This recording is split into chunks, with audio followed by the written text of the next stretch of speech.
美国在上世纪90年代的中期，人均 GDP 可能已经被日本超越了。然后，它在2001年的时候经历了一轮互联网这个泡沫的破灭，到2008年，它又经历了一轮房地产泡沫的破裂。按道理，它的资产负债表应该更糟糕。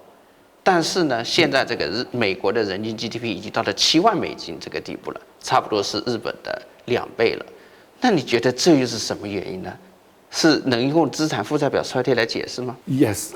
When Japan fell into balance sheet recession, nobody knew what the disease was.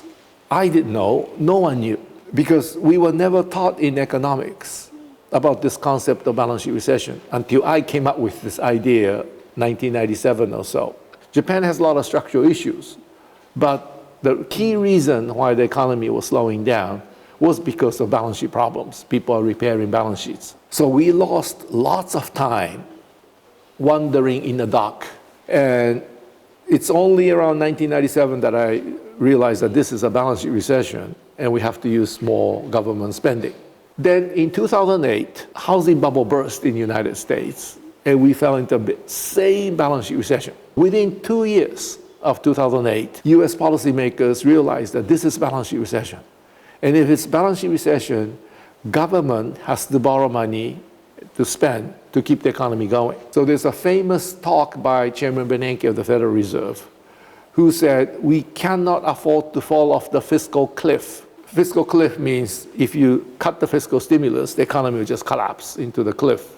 And that kept the US government from cutting the deficit, maintaining the fiscal stimulus, which is why US came out of the 2008 fiasco faster. But Europeans also had a housing bubble. And European housing bubble also burst at the same time as the American housing bubble. But top policymakers in Europe, especially in Germany, refused to believe that this is balance sheet recession and kept on insisting that this is a structural problem.